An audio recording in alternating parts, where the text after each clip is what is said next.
higher gossip. And you can find gold.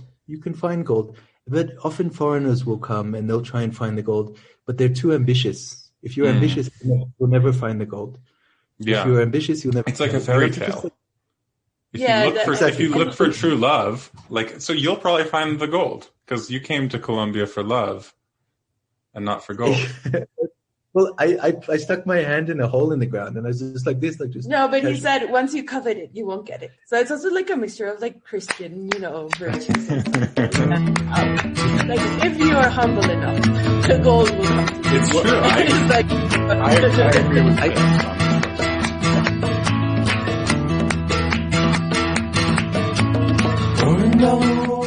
Camila's aunt is a professional interviewer, so she's really.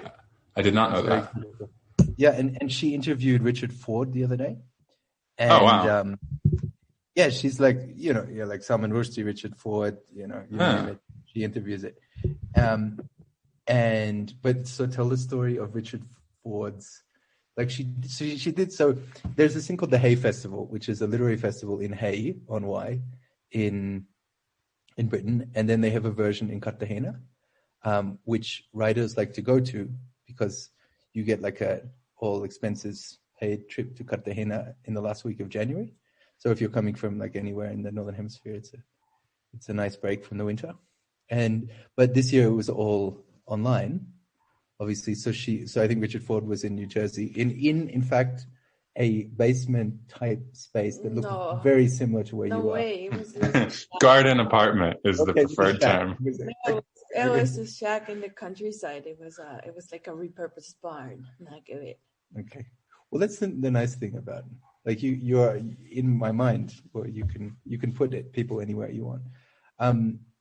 And so she gave this interview, which Camila heard. I just heard a little bit of, and she's super obsessive with her interviews. So she'd been preparing for months, and she'd read all of the novels, and then I've also been preparing for this for months.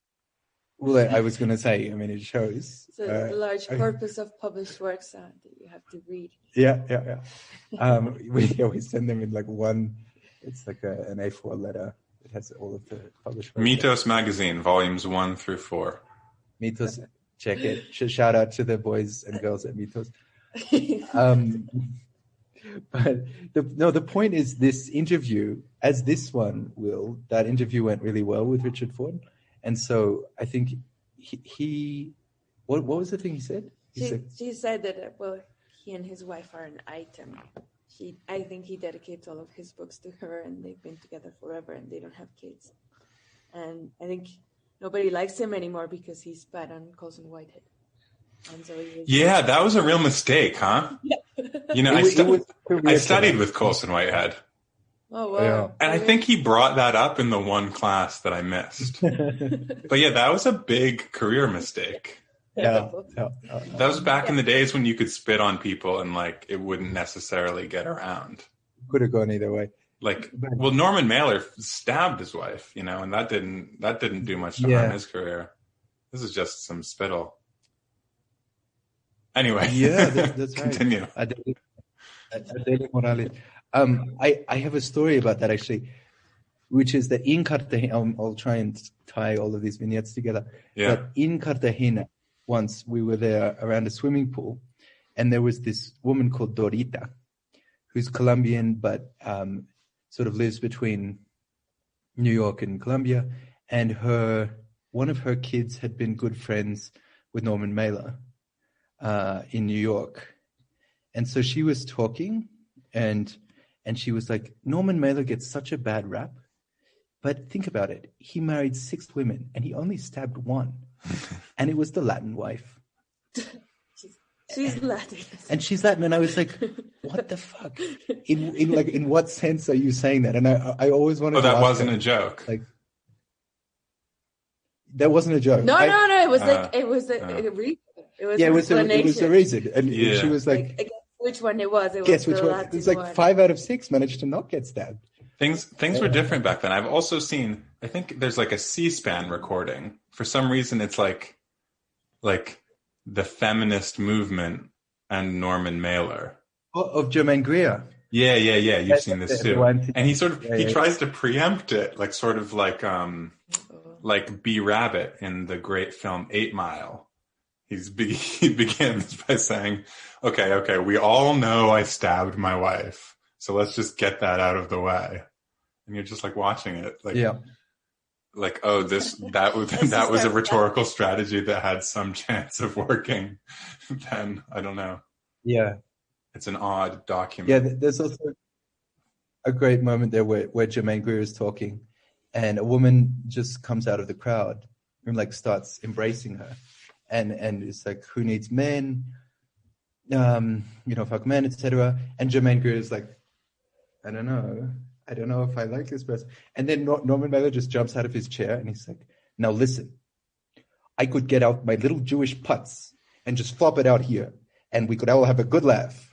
But that's not what this is about. They told me this was going to be a serious intellectual debate. That was a pretty good mailer.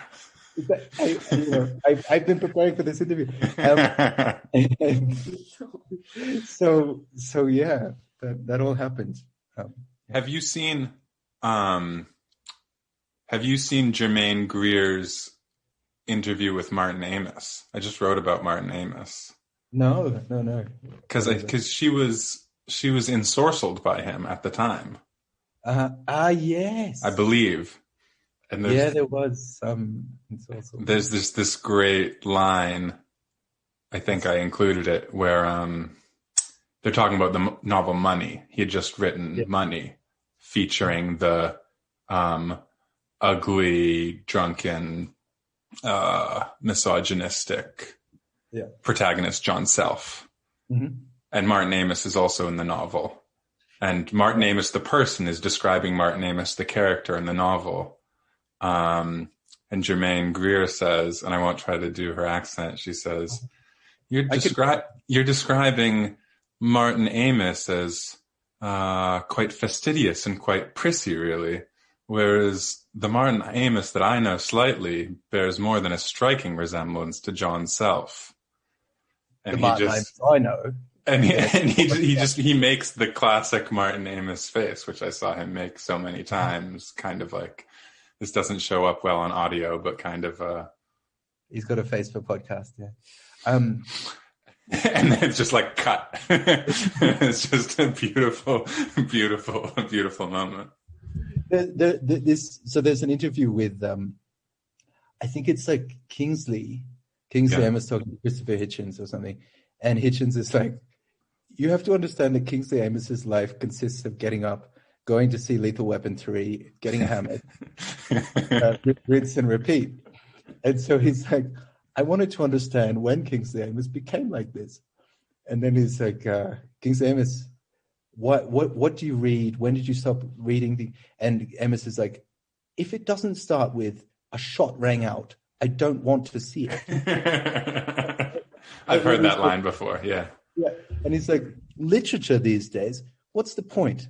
And Hitchens is like, okay, but can you tell us when it happened? He's like, yes, the moment was when I was reading Money by my son, and a character called Martin Amis meets Martin Amis.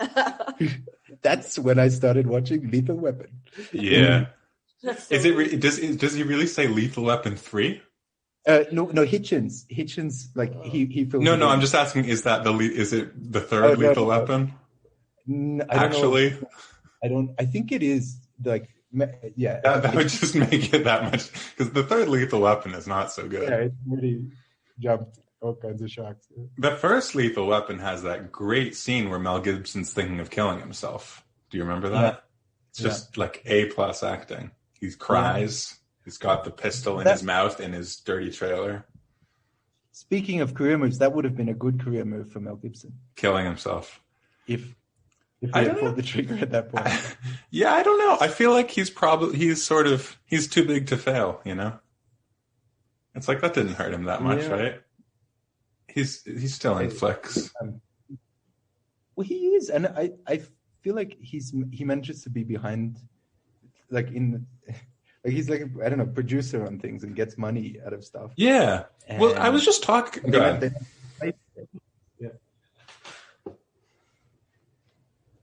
I was just talking to somebody who was I've never seen The Passion of the Christ, but I was just talking to somebody who said it really was a tremendous piece of cinema. Yeah. Yeah. I haven't seen the movie, but he's very ambitious. Like, what, the whole movie's in Aramaic? Yeah. Yes. Okay. So I went to a village in Syria, like one of the 2 villages where they still speak Aramaic. Yeah. And I that was my question. So this was after The Passion of the Christ had come out, and I was like, "Did you guys see this movie? What did you think?"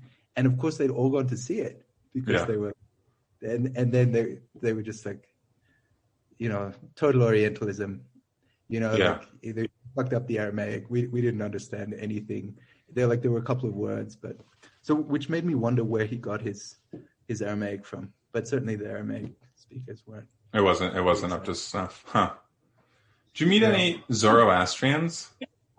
He talked. I saw the Freddie Mercury flick, but that's as close. Oh no, I was just thinking. It's just cool that there are still Zoroastrians. Yeah, no, it is. No, in Syria, I didn't. I mean, in India, if you go to India, you see their get-together houses, and they have they have the crazy stuff like their bodies are supposed to be devoured by birds when they die, and so they leave them out. And obviously, like the sanitation folk in Mumbai are like, "Can we not do this?" Oh, they're supposed to be devoured. That's such a universal myth, because that's what we do with Jesus. You're not supposed to leave the bodies out for those to pick. Yeah, it's anti-antiquity. But we do that with Jesus. We leave his body out in all the churches. Yeah, no, seriously. There's But he's in a scarecrow position, so the birds won't eat. Yeah. Okay. I think we've made our first breakthrough here. That is why Jesus is like a scarecrow, so that he doesn't get confused for Zoroastrian. I like it. That's great. So Noah, so we're doing a kind of meta thing and talking about interviews and stuff, and so I wanna do like a bad segue and go from interviews to cultural production and ask you about a movie that we made together 10 years ago. I knew you were going to ask me this. I did, in fact, not prepare for this for several months, but I did prepare a little. I thought you were going to ask. Yeah. Here's the thing. So this isn't live, so I can edit stuff out, but I'm going to tell you the same thing I think I told you before, which is that I no longer am in touch with the other person who was involved in shooting this film. All of the data for this film is with that other person. Yeah. So so go ahead. So maybe I'm preempting. Go ahead. No. I knew. So for the listeners at home. Yeah. This is a movie we made 10 years ago. Yeah. Which I have vague recollections of because I think I was pretty drunk for most of the shooting. Yeah, you got me pretty drunk too. Yeah. Well, that's part of my method. And so we made this movie, and then that way people won't realize how unbearable you are. That's why. So that's my suspicion about why you didn't make the movie. At least you didn't notice them noticing. And then 4 years after that, so 7 years ago, Camila and I got married, and I think that's when we talked about it, right? You were. Yeah, that sounds right. And I was like, well, where's the movie? And then you told me. So maybe I hoped, too, that in the last 7 years there had been some sort of reconciliation. But you got married 7 years ago?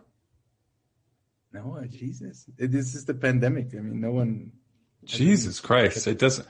Well, no. So, okay. So, no, it wasn't the same situation 7 years ago. So... So, I don't know. I'm a little... No. Well, okay. So, I think 7 years... Here's the thing. So, I'm a Sagittarius. You follow me? So, no more. I'm too busy seeking the truth to, worry about details. So obviously now that I look back on it, it seems totally feckless, is like when this person was like, oh yeah, the hard drive crashed. I was just like, oh, well, like, gotta move on. Yeah, moving like, yeah, on to the next one. Obviously, I should have been like, okay, let's together, like, do all of the things that are necessary to see exactly how much of this we can preserve. But I didn't do that. And this person also was just like, it's super expensive. And I was just like, oh, okay, well, I don't have a lot of money. So if it's super expensive, we're not doing it.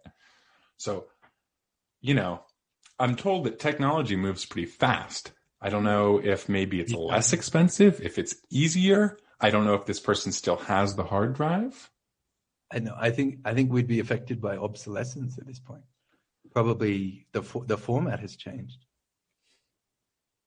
That I doubt. I don't know. I mean, you know, like there's, you know, people are still like using QuickTime and iMovie and VLC. Like, I think if we could get the data, we could do something with it. And I would love to do that. I don't really know what to do. I can give you this person's email address. And then I'll say that I don't know you. You could say that it's your right as someone who was in the film. Oh, well, I think that's quite reasonable. I mean, it's also like, I mean, I also like wrote and directed the fucking film. Like, yeah, I got some rights too. But yeah, I think it would be cool if we could get some of that footage. I think just as a kind of I think souvenir, a timepiece. Yeah, I don't know. I don't know what to say. I don't know what else to say. I mean, well, no, I like this. I can do. You know what I can do? I can do threatening phone calls from Colombia. No, it should be Camila. Oh, you think I can't be threatening? What do they say? Honey gets more flies than. Wait, what's the saying? Yeah. What if honey get more flies then? Sugar gets more. And what? Am I mangling this? But the idea is like the north wind and the sun, right? It's like what? That's the Aesop version. That the north wind and the sun have this competition. Like, can you get the guy to take his coat? Yeah. Right. Was that where you were going? Yeah, like a carrot and stick. Carrot and stick. Carrot is better than stick. Carrot is better than stick. That'd be nice. So you're saying, wait a second, just so I understand, you're saying Camila would do a better carrot. Yeah. She'd do a better carrot, but that means I'd be a better stick. Yeah, but we don't want stick. We don't work with. We're anti-stick for now. Very big stick. Okay. Well, what if we start with Camila as carrot? And that work I'll bring on the stick. Yeah. Okay. Yeah. Why would he want to hold on to it if he's not doing anything with it? Well, because he's kept it for the last 10 years. Why is he going to? No, I don't think that's even. No, I don't even think that's the. Well, I'm just not going to speculate. I don't know. I don't know that anybody has any interest in holding on to it or preventing it. Yeah. From seeing the light of day. Seeing the light of day. I mean, I don't know. I like everything I've just said is literally like all I know. Okay, we can try and. You know, like. Yeah, well, because I've really been like I've been writing more scripts and stuff. I had this great idea, like this is my $1 million idea. So we've all heard of operas, yeah? Of operas? Yeah, Don Giovanni, Yevgeny Onegin, and we've all heard of hip hoperas. Right? Oh, but like like Hamilton. Hamilton, but with an opera? Whatever the other ones are. But what about TikTokeras? Oh my God. That's a really good idea. Yeah. And it could, because the interesting thing about TikTok is it's like everybody's doing, like there's these little like set pieces. Like everybody does the same dance. Yeah. The same way. That's sort of like playing tennis with a net, the same way that like using iambic pentameter is playing tennis with a net. If you dig what I'm kicking. It's like a nice kind of little restriction that you have to use these little set pieces. I've seen many it's just people like a back use and like forth. pre-recorded audio. I mean, it's not even like preset dance, right? Yeah. So like somebody might clip something from this podcast. They could like clip Right. like And then, you catch more flies with honey than with vinegar. And then like everybody like voices over that clip in a new and creative way. Mhm. So I feel like there's a way to do like a little narrative thing with this.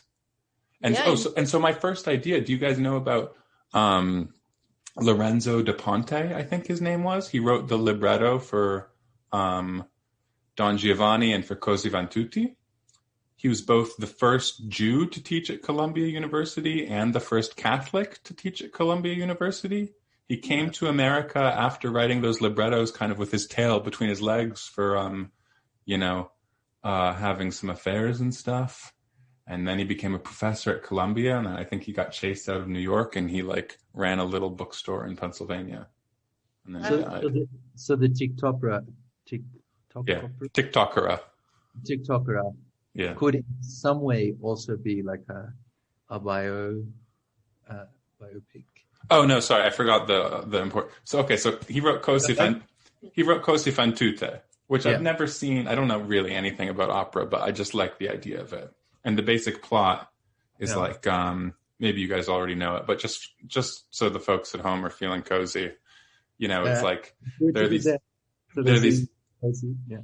these two couples. Oh no, that was unintentional. There are two couples, and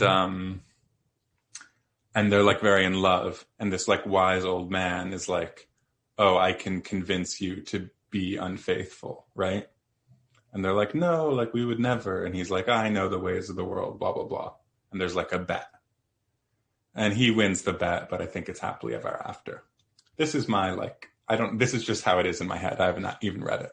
Anyway, so my idea would be like, it would be a polyamorous quadruplet. And there would be like a wise old man being like, I could convince you not to be polyamorous and to be monogamous. And they're like, no, never. Like, we adhere strictly to the principles of polyamory and free love.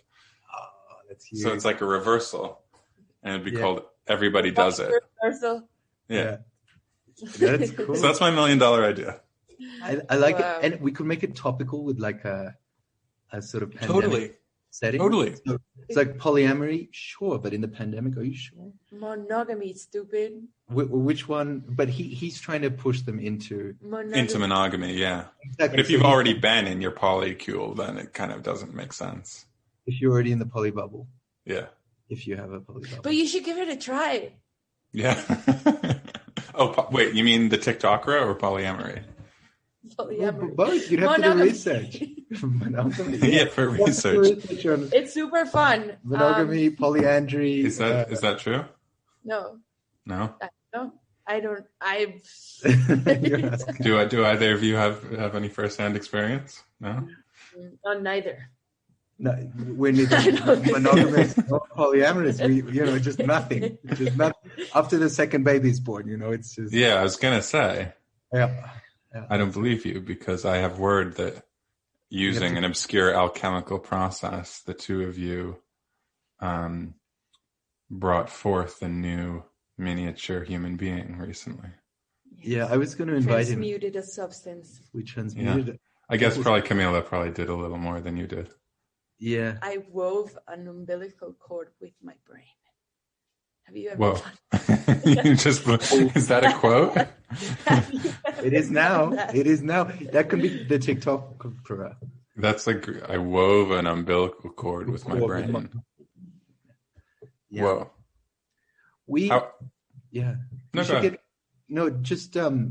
This is, I thought it was interesting because Camila had a baby in the pandemic, right at the height of it. What was that like, Camila? I mean, it was as bad as it was when I wasn't in the pandemic. I can't recommend it. Yeah. Were the doctors like a little paranoid and stuff? Were you a little paranoid? I wasn't paranoid. No, but there's this thing called like a family web, which was activated because we were living here and everybody wanted me to have the baby in Bogota. And so I just kept saying I would wait for the baby and then I would drive to Bogota. But then it turned out that there was this distant second cousin who couldn't make it to the hospital, and she had the baby in the car. So I couldn't have the baby in the car. But did that go okay for the second cousin? Yeah. That's the question. You asked the right question. Right. Yeah, it was like she was fine, and being on the hospital is a pain in the ass. I'm sure she eventually arrived to the hospital, but I'm not sure. I don't know what happened. But so anyhow, I had to program it. Did they give you lots of painkillers and stuff? Yes. Well, so that was the pandemic touch because Camila got an epidural. What's that? An epidural is where they stab you in the spine. It's anesthesia. Holy moly! But right, like. But it's the best. I mean, I can't recommend it enough. But again, I think that's very optional, and there are people who I would do this without it, and and they just breathe. there was this board when we arrived, and it was like, "Well, what's your goal for today?" And I wrote down like orgasmic birth, which is a thing. Is that a thing? I mean, I know a million ways that which you could have an orgasm that are a lot easier than giving birth. But I mean, I don't know if you wanna. A million? Yeah, I want that list. This will be in the TikTok, bro. It's just the most stupid thing I've ever heard. Yeah. But anyhow, yeah, I think it can happen. I think. Well, yeah. I'm not gonna mansplain birth orgasm. He's better at mansplaining. Wait, but where do you guys know about this concept from? It's the thing. I mean, there's this. According to who? I'm not saying it's not. I'm just. There's this famous woman called Irna May, who. Oh, that sounds familiar. She has written a book about a birth center which she operates. Oh yeah. Somewhere in the kind of country east of the United States. I don't know where. Yeah. But she's a really successful midwife, and many people go there to give birth. Is that incest technically? Incest. In which part? Wow. If you're given an orgasm by your child. Gross. Well, no. Yeah. No, it's a better because then it's always incest, right? If you have a baby, but it's just usually you don't come. Yeah, let's just forget about that. But anyway, so the point was just that the only time when the pandemic affected the birth thing, which was kind of, because it was scary in the sense in which it didn't obviously affect everything. They were just like, no, the hospital is just a little bit empty. Yeah. And you're like, oh, and so this was when they were. So basically, what happened in Colombia is that the pandemic started in March, or like there were the first couple of cases, and then there was a very strict lockdown. In the whole country, so that by May, so this was May. Baby was born in the first week of May. They were preparing for like the onslaught. Mm-hmm. And so it was like the calm before the storm thing. And they'd managed to keep it low. But they knew that, eventually it was gonna kick up. And as it did in like July of last year. But so the people who give you the epidural, this stabbing thing in the spine, the anesthetic, are anesthesiologists, right? So when you intubate people for whatever it is, but for COVID, then you need to have an anesthesiologist there, right? Because you sedate the person and then you plug them in and, and then you leave a nurse there like 24/7 to monitor the person. So what happened was this anesthesiologist came, gave Camila the epidural, and then left. And he was like, yeah, done it. No, he didn't. Someone else did it first, and it stopped working. So I was saying it's not working anymore. Well, there's someone and on the team. It stops working, and it hurts a lot. So I was like, I need more, or to have it fixed. And so some people come in there, like they give you like cold stuff to see where you're feeling things. Did you do this the first time too? Yeah, but in the U.S. So, oh, that's right. This was New Haven? Yeah, I think First it was. One was in New Haven. I don't know. Maybe I'm. One of those god awful towns. it was done with more precision, or at least there was no problems with it. Yeah, there's probably pretty good doctors around New Haven. Yeah. But and they were interns, right? And they're like, you have to sign like all sorts of this, like you will never walk again. Is this? You might never walk. It's okay. I don't care. Whatever. But fine. I felt like safe. Here I have to say, like, there's like less professionalism in the hospital itself, and it's just like, well, if you keep bending over like that or breathing like that, it's gonna hurt. Breathing is not making it easier. Talking about? Like, well, with that attitude, that baby's never gonna come. And like, come on, baby. It could have been America, but like more like in the 50s kind of thing. Like, come on, baby, you know, like. And then so the guy arrived again, and he was followed by the kind of, secretary. Well, it's a teaching hospital, so he was with students. Like the people who put the epidural in New Haven were students as well. But this guy, he was like a superstar professor guy, and he had like about 8 people who were following him. So but he had to be decontaminated before he could get there because he was showing off and intubating people. So he was like, "Hey, how much does it hurt?" And I was like, I don't know, like a 7. And he was like, yeah, okay, well, let me see what I can do about this. And then he just starts like doing stuff. And in the meantime, he's like, so are you having any more kids? I was like, I'm not planning to. And then he was like, why not? You need a girl, don't you? And I was like, no, I'm fine. Boys. She's like, yeah, but who will you gossip with if you don't have a girl? And I was like, okay. The 50s, maybe the 1850s. Talk to someone else. Not you. It is sort of funny, isn't it? It's like we have this attitude that like when you're a medical person, then suddenly like all these super intimate situations are going to be done completely dispassionately and like without any. That might be better. Though. If I was having I mean it's a nice idea, but it's like no, right? And like if I was having this conversation with him in a bar, say, I was, in trying to give birth to a child, I would have thrown water in his face. Right. Here, I wanted to kill him. Yeah, no, that's what I'm saying. They've got you in a very compromising position, these medical professionals. You're compromised. You're here to remind me that I'm a woman. I think I had forgotten. Yeah, you don't have many carrots or sticks. No. And then when he finished doing what he had to do, he like looked at me and he's like, how's your pain now? And I was like, it's better. It's like a 3 or a 2. And he turned up 2 students and he's like, who's your daddy? Wait, he really said that? Yes. What is that in Spanish? No, so Santa Fe, tu papá. Santa Fe, tu papá. Okay. But let me. What is Santa Fe? Let me just gloss that. So Santa Fe de Bogotá is the official name of Bogotá, the Holy Faith of Bogotá. The Spaniards had all these crazy titles for. So this hospital is called the Hospital Santa Fe. Because lots of things in Bogotá are called Santa Fe. Santa Fe is also the name of one of the soccer teams in Bogotá. So he was like, Santa Fe. Like it was a soccer game and he just kicked a goal. Yeah, it was just funny. Yeah, he was just a total piece of shit. Yeah, he was. He was just, like, there are pieces of shit in this guy.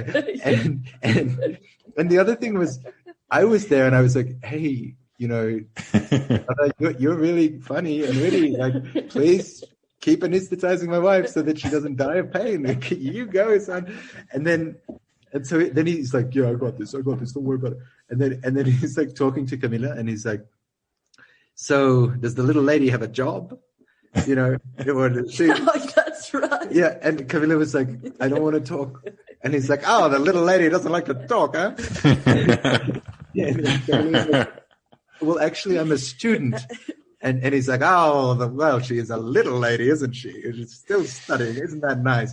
What do you study, baby? Like, basically, I'm not even making this up. And Camila's like, I study literature. And he's like, oh, literature. That's quite a thing. The ladies love to study literature. And then he's like, and where do you study that? And Camila was like, well, I'm finishing my PhD at Yale. And his face just dropped. And he's like, I have friends at Yale. He said. Yeah, that's exactly what he said. He's like, I have friends. I totally have. I know people. Like, I have students, like people from Bogota, who are studying medicine, and now they're at Yale. And also, one of my professors is at Yale. So yeah, There's your stick. You were saying she didn't have very many carrots or sticks. There's your stick. There's no stick like an ivy. Yeah. He got ivy stickled. You got ivy sticks. Yeah. But it was really fun. This guy was such a tool that I was so glad that Camila went to Yale, so that she could like out-tool him without being a tool herself, right? Like that's why Yale is cool, because you're just like Yale, and they're like, okay, well, you out-tooled me. So that was a thing. I showed him. You should, Santa Fe. But in conclusion, giving birth is never a good idea, and in a global pandemic with this guy present, definitely don't do it. Do you guys feel optimistic about the future for your children? No. Just wondering. Or I mean, like, maybe that's, or like, I don't know, it's like, do you feel like despite it all, existing is still pretty cool? Still worth it? I'd do it again. Yeah. Yeah, I mean, I'm not old yet. But would you bring another creature into existence after? Well, I don't want. Yeah, I mean, I don't want to put you. I have someone to gossip with, right? I don't want to put you on the spot there, but I know. Okay, so here's why I'm asking is because I feel like, I feel like very excited to, if I should be so blessed as to find a lovely lady who would like to shack up with me, I feel very excited about like having children and raising kids, because I think like, do you think, I just found this out that Leibniz said we live in the best of all possible worlds. He did. That's a nice idea.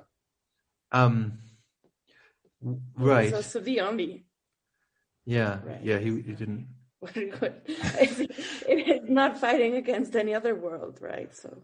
Well, it is like worlds that other people are living now, like down the street from us. Yeah. Well, there's also like the fourth dimension and shit. Definitely. Have you guys smoked DMT? No. So, you don't have to answer that. No. DMT? No DMT. Have you? No. Do you know anybody who's had like intense experiences on hallucinogens? Gabriel, you want to come in? Oh, should I change the topic of conversation? Oh, no. Hey, what's up? Okay. Hey, Gabriel. Nice shirt. Yeah. He doesn't speak. He doesn't speak. That's the cool thing. Gabriel, hola, ¿cómo está? Me llamo Noah. What's up? Hola, Noah. Gabriel. Cuéntanos qué hiciste hoy. Me fui en un carro, un baúl. En el baúl? He rode in the trunk of a car. That's pretty cool. Were you being kidnapped? Ask him if he's been kidnapped. ¿Y si te estaban secuestrando? ¿Si te estaban secuestrando? No. ¿Tú estabas secuestrando a alguien? No. Estaba llevando a la casa. He was taking Janet home. Okay. Janet. ¿Quién es Janet? Janet es una que cocina. She His is cousin. That's what we call a faux false friend. Yeah. Damn it. She's a woman who cooks. She is also someone else's cousin, but La cocina. But it all adds up. Yeah. I'm gonna shut the door so the cold doesn't come in. No, I want to hear about you smoking DMT. No, I've never smoked DMT. I mean, I've never. But here's the thing. I don't even know if I should say this. I have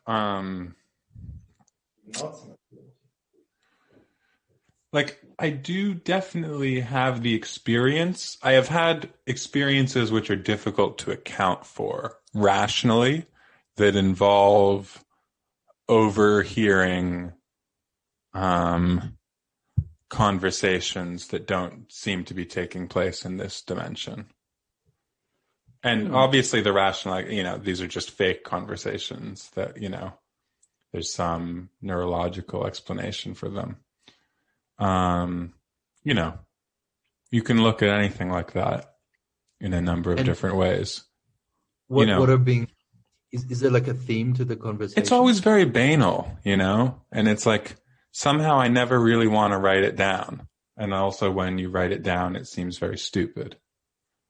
Yeah. But just like I've, just like when I remember having this as a little kid too. Really scaring me. Oh, sorry. Yeah, see, that's what I didn't. So I'm actually not like an incipient schizophrenic. Well, yeah, because that would be the easy way out of what's going on. That'd just be the easy way out. Yeah, exactly. But I think, the kind of schizophrenia is a kind of maybe sort of overextended version of something that already happens. Totally, 100%. There's a great book about this called The Origin of Consciousness and the Breakdown of the Bicameral Mind by Julian Jaynes. You guys heard of that book? Yeah. Yes, I mean, his thesis is that, like, talking to God, schizophrenia, poetic inspiration, hypnotism, paranoia, these are all versions of the same process. And he doesn't come out and say whether, like, God is in our head or whether, like, our head is in God. But he's saying, like, this is a process that can be explained in part biologically and probably happened to people a lot more often back in the day. But since then, we've evolved a little bit away from this process, but plenty of people still experience it in different ways. Yeah. Smart guy. Good book. Yeah. I had mixed, well, yeah, I don't know if this counts, but so the other day, there's this amazing ecosystem in the Colombian Andes called a páramo, which is it's very high altitude. And what it is an ecosystem that stores a lot of water.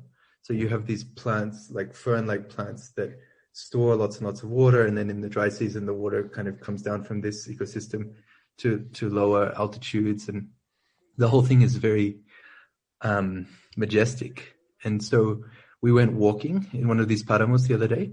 And the guy who was our guide was a guy who like basically grown up in one of these páramos. So obviously not many people live in these places because it's like very misty, foggy, cold. There's no food, it's not a good place to be.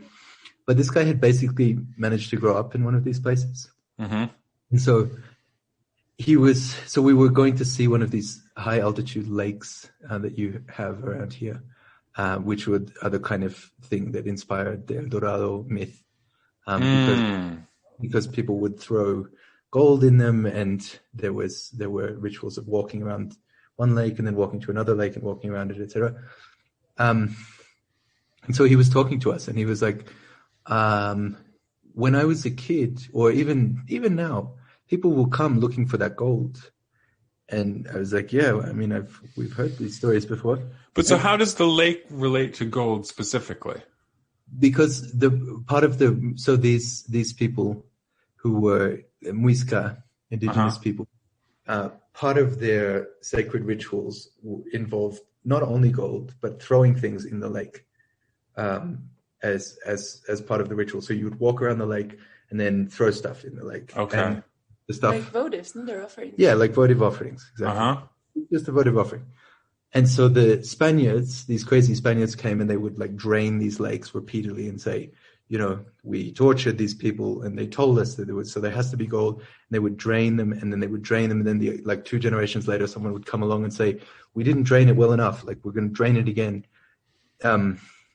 So this whole El Dorado thing. I mean, it's not true. Some of them are really difficult to drain because they're kind of volcanic lakes. And they're really deep. They're really, really deep. Yeah. They're as deep as the mountains are high. So it's difficult to... Yeah, so people would say the problem is we didn't drain it well enough or whatever. And then, so this guy was like, and obviously the Indians, they would bury gold as well. But they would bury it it would be a shallow burial. And you can find gold, but often foreigners will come and they'll try and find the gold, but they're too ambitious If you're ambitious, you'll never find the gold. Yeah. If you're ambitious, you'll never. It's like a fairy tale. If you look for true love, so you'll probably find the gold because you came to Colombia for love and not for gold. Well, I stuck my hand in a hole in the ground and I was just like this, like just. No, but he said once you covet it, you won't get it. So it's also like a mixture of like Christian, virtues and stuff. Yeah. Like if you are humble enough, the gold will come to you. It's true. I agree with James on this question. I told him when we started walking and I'm today, clearly an expert on where the gold in Colombia is found. On where the gold is. And how to get it. I didn't covet it, but now you've told me that it's there. I covered it. Like, I want this gold. Where's the gold? And then he was like, he just pauses for a second and he's like, obviously, when I was a kid, there were elves. Yeah. Well, that's the other thing everybody talks about with DMT. Yeah, that's why I thought of it. And he was like, there were elves. And I was like, how, in what sense? And he'd be like, well, you'd be sitting here and then like 10 feet away, the elves would be there. Yeah. You'd see the elves and they would just try and make you follow them. So like totally like a classic European fairy tale. Like they would want you to follow them. Yeah. I suppose the elves were leading you to the gold. But I never followed the elves because I'm not ambitious like that. And yeah, so he had this whole thing, and I was like, Carlos Castaneda shit. Yeah, exactly, like that, but yeah, like without the pseudo element at all, because the guy it was just him talking. It was like, there were elves. I never got them. I never followed them. But they played a prank on him or someone. I remember that too. I don't remember. They played a prank on Jaime or on who played a prank on who? His name was Mardoqueo. But I don't remember what the elves did, but they did something naughty. Yeah. The elves played a prank? Yeah. What did they do? Shit. No, that's very much in keeping with their style. Yes. Uh-huh. Yeah, no, seriously, this is like I mean, people have written about this for centuries. Yeah. No, it was like the classic elf story. Yeah. It was all the elements were there. Like, yeah. And it's like you follow them to a caleta, and the caleta you open it, and then it has something else inside, or what was it? I don't remember. Yeah. Well, and this is like all fairy tales. This is related to like in Colombia. There's this myth of something they call a caleta, or like, which is like a container of like, I don't know, say 1.5 feet high. And the idea is that people would store cash in these things, like gorillas or narcos or gold. Yeah, or drugs. Or drugs. And like, because you don't trust anyone. And you like, if you have massive amounts of money, you can't just rock up at the bank. So people would bury this. And so there's this whole national fixation with buried treasure. And there was a lot of guaqueros who were people who stole sort of like Tomb Raiders. Yes, exactly. So the whole thing, like the Spanish history, and then the kind of this caleta thing, like it perfectly maps onto the fairy tales. Like pre-Columbian stuff they stole in the tombs. So many people did strike it rich with that. I think. Yeah. There's some gold buried under the Fed, they say. Yeah, quite a bit. But do you guys know anything about the pre-Columbian Colombian carvings and stuff? My aunt was showing me pictures of this a long time ago. Oh, there's some new ones that have come to light. Yeah, they're not connected to any known religion, I think. Yeah. You know what I'm talking about? Yeah, Let me see if I can find it. Hold on. There's a lot of sort of kind of copies of gestures, of faces, of like funny faces, and it's always things like this in these cave pictures. Well, yeah, I mean there were lots of different groups, and some of the paintings are Los petroglifos. Mm-hmm. The petroglyphs, and then these rupestre and things in Santander, and they're always coming up with new ones. I can't find it quickly enough, but yeah, but it's all. I don't know, but anyway, to get back to DMT, this was like an experience which I'm gonna crack this open because it's I think the second hour that's when the bullet bourbon gets consumed. Not that we have to go for another. We can go for however long or short we want. It's our world, and this is our a listeners podcast. are just living in it.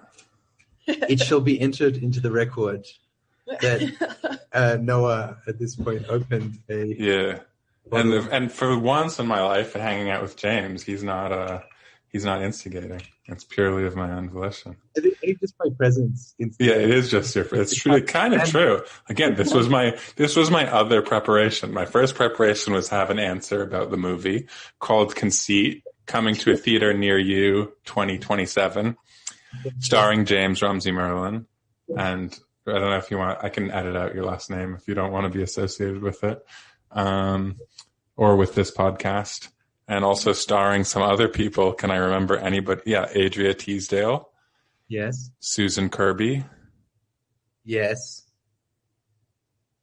You're missing. Yeah. Damien Bosco. Holy shit. Damo Bosco. Damo Bosco. And tragically, I feel very embarrassed about this. I can't for the life of me recall the other lead's name. Gabriel. The fellow who played Gabriel, not your son, the character in the movie. No. Yeah, I was They have the same name. Why can't I remember? Oh my god!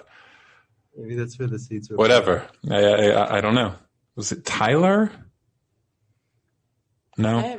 This is why we have to find the tapes, and look at the face. And was there?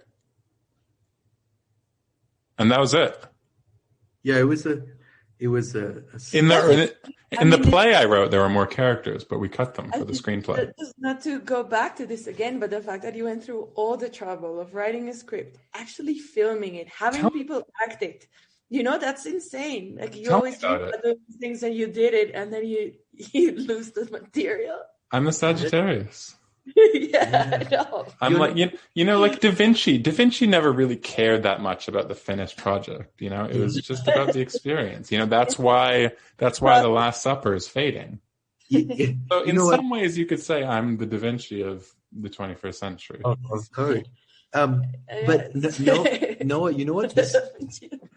You know what this makes me think? What? You would be really good at finding gold. Yeah. Hey, there's some gold, or there isn't. No, I do think I'm lucky that way. Like, I don't know. I was thinking about this. Like, it might be the alternative. It's hideous. What? Like to really, being appetitive. Yes, and really like wanting, Oh yeah. Gold. Really, yeah. But no, because the other thing I was thinking about in preparation, I think this really is the last thing, was that time that the cops tried to the cops accosted me in Princeton, New Jersey. You were accosted. That's right. It was more than accosted. You were thrown into the cop. Well, no, they put me in the cop. They like chauffeured me to your house. Yeah, well, it was Princeton. It was Princeton. But no, because I was thinking about this, and then I was like thinking how like some people just have characteristic situations. Like I feel like there's somebody smart has a theory about this, Nietzsche and shit. Like like some people just have like it's just like whatever. Like this is your fate, kind of like. And from my characteristic situation is like, I make a little bit of mischief and then somebody blows it way out of proportion. And there's the whole hoobaloo about it. And then in the end, it just kind of turns out fine. Yeah. Okay. That's just like shit like that just happens to me all the time. And I never really, I mean, maybe that's just what happens when you make like tiny mischief, is that eventually it turns into something somebody gets very confused about. I feel like people are confused about my intentions a lot. What are your intentions now? I'm just trying to I want to make art and discover truth and like have a laugh and eventually get married and have some kids. Have some kids. Yeah. And like probably like move to an island and shit. Yeah. Yeah. So, people Like an island different from Manhattan Island. Yeah, another island. Yeah. Yeah. Okay. That's interesting about being such because there's this concept that the Jesuits have of Ignatian indifference, which Ignatius, Saint Ignatius teaches, which is like, and I have a friend who's a Jesuit, where he was a Jesuit seminarian, and then now he's still definitely in that boat, but works kind of in the bureaucracy, in the Jesuit bureaucracy in Chicago, and he was explaining this concept of Ignatian indifference to me, and it's like, if I have bullet bourbon, then I would drink it. You know, it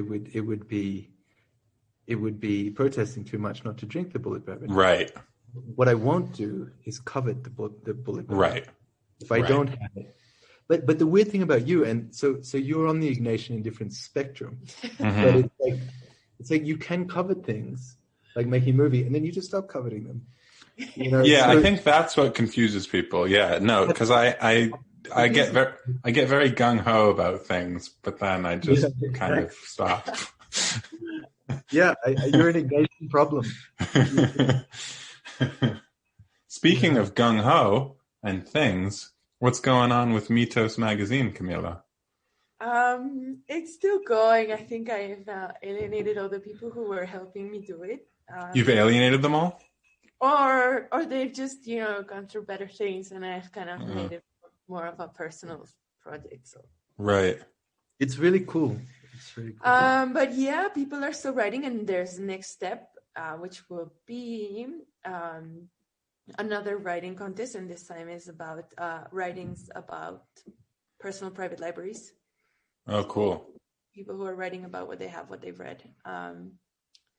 And this will be published, and it'll also come a book. Ooh. And we are also doing more ephemeral